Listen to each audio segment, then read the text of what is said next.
My name is Seraphina, and for 21 years, I was the perfect daughter to a family of monsters. My parents, Malcolm and Beatrice, were the icons of the tech industry, known for their clean investments. But on the day I graduated from college, they didn't give me a degree or a car. They gave me a legal nightmare. While I was studying for my finals, they were using my social security number and clean credit to funnel millions in illegal gambling debt. They fled to a private island, leaving me to face a federal judge and a 15-year prison sentence. They thought I was a weak girl who would rot in a cell while they sipped cocktails in the sun. They were wrong.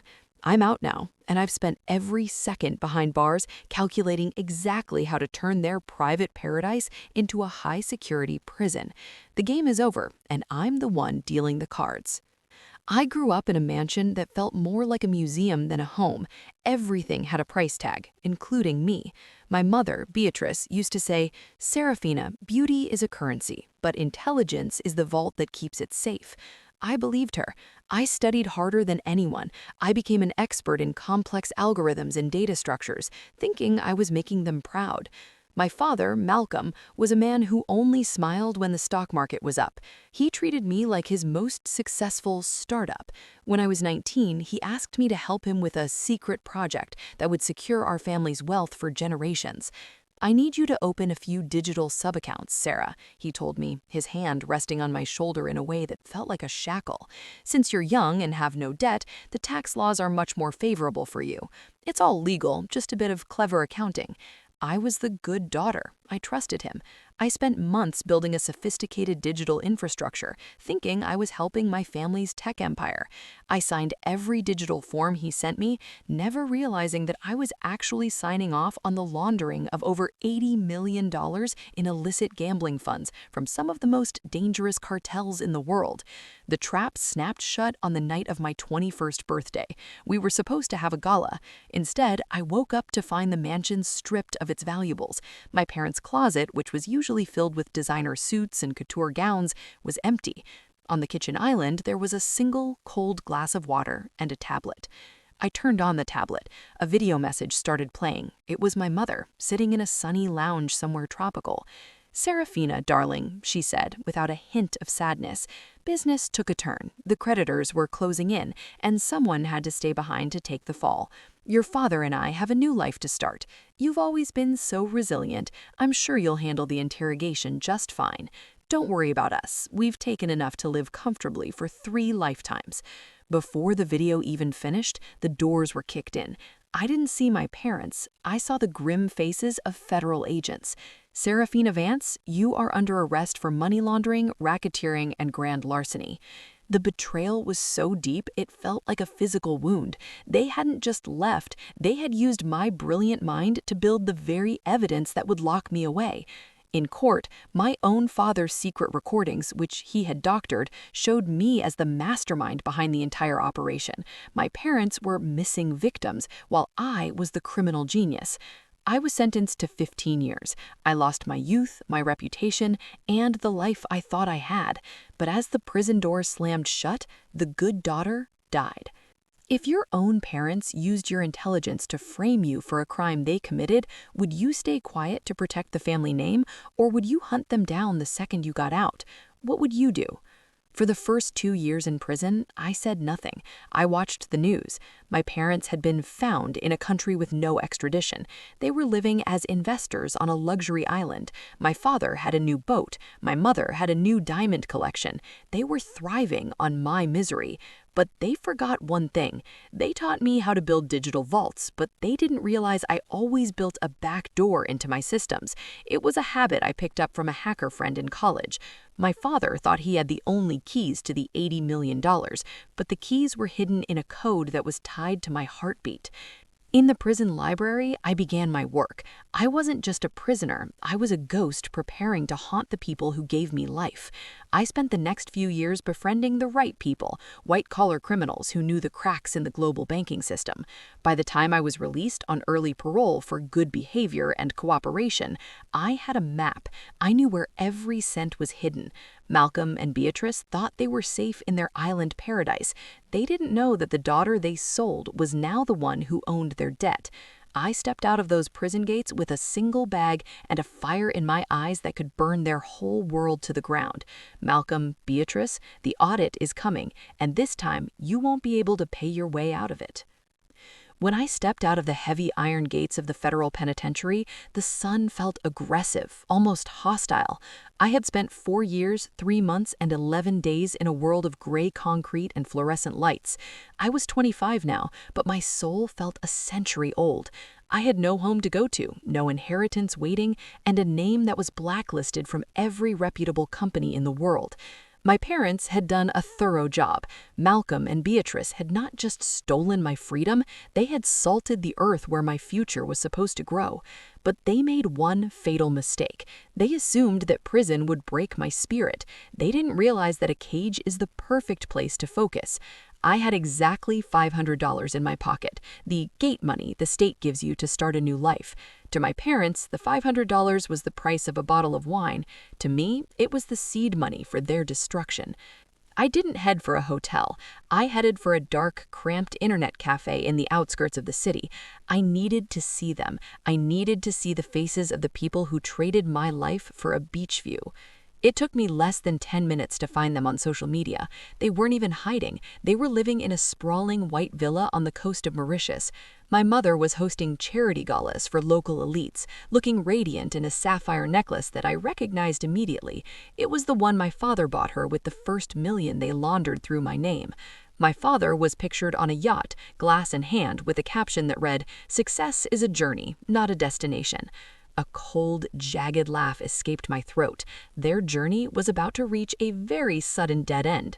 My father, Malcolm, always thought he was the smartest person in the room. He believed that the digital architecture I built for him was his private fortress. He didn't know that every line of code I wrote for his offshore accounts contained a ghost protocol. It was a tiny piece of latent code hidden within the encrypted headers of his transactions. It was dormant, waiting for a specific trigger, a digital handshake that only I knew. I sat in that dimly lit cafe, my fingers flying across a sticky keyboard. I wasn't trying to steal the money yet. That would be too quick. I wanted them to feel the walls closing in, just like I did when the FBI kicked in my door. First, I initiated the internal audit. With a few keystrokes, I triggered the ghost protocol to start sending anonymous, encrypted emails to the very cartels my father had laundered money for. The emails didn't say I was the sender. They looked like internal leaks from my father's own private server. The messages were simple. The account manager is skimming off the top. Your funds are being diverted to a private Swiss vault. I knew the cartels. They didn't care about legal evidence. They cared about loyalty. By planting the seed of doubt, I had effectively turned my father's protectors into his hunters. Next, I targeted my mother.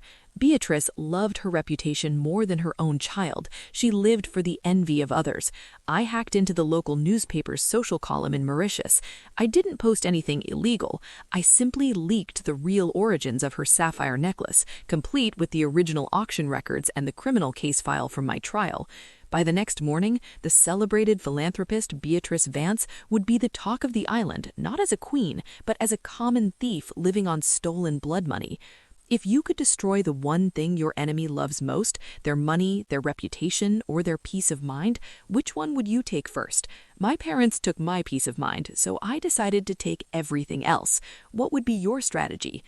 I spent the next week moving through the shadows. I slept in a shelter, but I worked in the digital clouds. I began to bleed their accounts. I didn't take millions, I took thousands, enough to go unnoticed at first, but enough to trigger security alerts. I wanted my father to see the alerts. I wanted him to stay awake at night, staring at his screen, wondering who was inside his fortress. I sent him a single text message from a totally untraceable burner phone. "The good daughter is awake, Malcolm. Do you hear the foundation cracking?" The response was silence, but through the villa's hacked security cameras, I saw him. He was standing in his study, his hands shaking as he held his phone. He looked at the camera lens, the one he thought was off, and for the first time in his life, I saw true terror in his eyes. He realized then that the good daughter hadn't just survived, she had evolved. He immediately tried to move the remaining $60 million to a new account. That was exactly what I wanted. To move that much money, he had to use the master key, a 256-bit encryption code that he kept in a physical hardware wallet. The moment he plugged that wallet into his computer, my Gossip protocol captured the keystrokes. I now had the master key. I didn't just have access, I had total control. I could have ended it then. I could have taken the $60 million and vanished to a new life. But as I watched my mother sipping champagne on the screen, oblivious to the fact that her world was about to explode, I realized that money wasn't enough. They had given me 15 years of prison. I had only served 4, but the scars were permanent. They owed me more than money. They owed me a confession. I decided to play the final hand. I booked a one-way ticket to Mauritius using a fake passport I had purchased from an old contact I met in prison. Malcolm, Beatrice, the architect is coming home, and I'm not here to ask for an apology. I'm here to collect the debt. The air in Mauritius was thick with the scent of salt and blooming jasmine, but to me it smelled like an ending. I stood on the cliffside overlooking the villa, watching the sunset paint the ocean in shades of bruised purple and gold. My parents had chosen a beautiful place to hide. It was a shame they had forgotten that a beautiful house can still be a tomb. I didn't sneak in through the back. I didn't hide in the shadows. I walked right up to the front gate, the heavy iron bars sliding open automatically as my ghost protocol bypassed the security system. I walked through the manicured gardens, past the infinity pool where my mother's designer sandals lay discarded on the deck, and straight into the heart of their stolen paradise. The glass doors were open. Inside, I could hear the sound of a heated argument. "I'm telling you, Beatrice, the accounts are being drained," my father's voice boomed, filled with a frantic, high-pitched terror I had never heard before. "The codes are failing. Every time I try to lock a sub-account, it opens 3 more. It's like the system is eating itself." "Then do something, Malcolm," my mother shrieked. "The jeweler is coming tomorrow for the deposit on the emerald set. I won't be embarrassed in front of this community." "The emeralds?" Malcolm laughed, a hollow, hysterical sound. "Beatrice, we don't even have enough for the electric bill at this rate. Someone is inside our walls." "Not someone," I said, stepping into the living room. "I." The silence that followed was absolute. It was the kind of silence that happens right after a bomb goes off. My mother turned, her hand flying to her throat, clutching that sapphire necklace. My father dropped his tablet, the glass screen shattering on the marble floor. They looked at me as if I were a ghost, and in many ways I was. I was the ghost of every lie they had ever told. "Seraphina?" my mother whispered, her face turning a sickly shade of white. How are you here? You're supposed to be in a cell," I finished for her, my voice calm and cold. 4 years is a long time to think, Mother, a long time to study. You always said intelligence was the vault that keeps beauty safe. You just didn't realize I had the combination to yours." Malcolm tried to regain his composure, puffing out his chest in that arrogant way he always did when he was losing a deal. "Sarah, listen to us. We were going to send for you. We were just waiting for the heat to die down. We have a plan." "Stop lying, Malcolm," I said, walking toward him. "I watched the video. I saw you both laughing while I was being led away in handcuffs. I heard you call me your best investment because I was the only one with a clean enough name to take the fall for your gambling debts." "Now, Sarah," he started, stepping toward me with a fake paternal smile. "Sit down," I commanded. My voice wasn't loud, but it had the weight of 4 years of iron bars behind it. He sat. I pulled out my burner phone and placed it on the table. The screen showed a countdown timer. "In exactly 10 minutes," I said, "the Ghost Protocol will complete its final task. It's not just draining your money anymore. It's sending a complete, unedited data dump to the FBI, Interpol, and most importantly, to the local cartel leaders you've been skimming from. The emails show exactly how you used their money to buy this villa. They show the secret accounts you kept from them." My mother's eyes widened in horror. "The cartels? Sarah, they'll kill us." "Then you should have thought about that before you stole from them," I replied. "But I'm a good daughter, remember? I'm giving you a choice. I leaned in, my eyes locked onto my father's. Confess, right now, into this phone. I want a full, recorded confession of how you framed me, how you forged my signatures, and where every cent of the laundered money is hidden. If you do that, I'll stop the leak to the cartels. I'll let the FBI catch you instead. At least in a federal prison, you'll be alive. If your parents were facing a choice between a life in prison or a death sentence at the hands of the criminals they cheated, would you feel a shred of pity, or would you let the timer run out? What would you do? Malcolm looked at the phone. He looked at the timer. 8:45. You wouldn't do it, he hissed. You're not a killer, Seraphina. You're our daughter. I was your daughter, but you killed that girl the day you signed my name on those gambling debts. Now, I'm just an auditor, and your books are way out of balance. My mother broke first. She began to sob, the sapphire necklace shaking against her skin. Do it, Malcolm. Tell her. I don't want to die. Tell her everything. For the next 8 minutes, I listened to the most satisfying sound in the world, the truth. Malcolm spoke into the phone, his voice shaking as he detailed every crime, every forgery, and every betrayal. He admitted that I was innocent. He admitted that they planned my downfall since I was a teenager. As the timer hit 0005, I pressed a button. There, the leak to the cartels has been diverted. My father let out a massive sigh of relief, sinking back into his chair. Thank God. Okay, Sarah, you have your confession. Now give us the keys to the Swiss account so we can get out of here before the police arrive.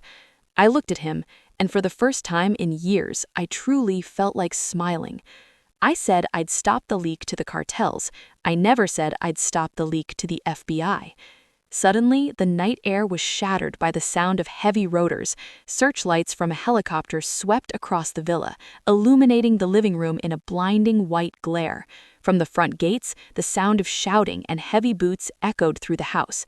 Federal agents, nobody move. My mother screamed. My father tried to run toward the back exit, but I tripped him with his own designer footstool. He tumbled to the floor. The man who thought he owned the world, now groveling on a stolen rug. As the agents swarmed the room, I stood perfectly still. Detective Miller, the man who had arrested me 4 years ago, walked through the door. He looked at me, then at the phone on the table, then at my parents. I got the data dump, Seraphina, Miller said, his voice holding a hint of respect. And I got the live confession you just recorded. It's over. Yes, it is. I watched as they were let out. My mother was hysterical, her makeup running down her face, screaming that she was a victim. My father was silent, looking at me with a hatred so pure it was almost beautiful. He realized then that he hadn't just lost his money, he'd been outplayed by his own creation. The investigation that followed was the biggest in the history of the tech industry. With the evidence I provided, every cent of the $80 million was recovered. The victims were compensated. My conviction was overturned and my name was cleared. But I didn't want my old life back. I didn't want the mansion or the designer clothes. My parents are now serving 25 years each. No luxury, no sun, no sapphires. Just the gray walls they tried to bury me in. As for me, I took a small portion of the bounty money the government gives for whistleblowing, money that was actually clean. I bought a small house by the sea, far away from Mauritius.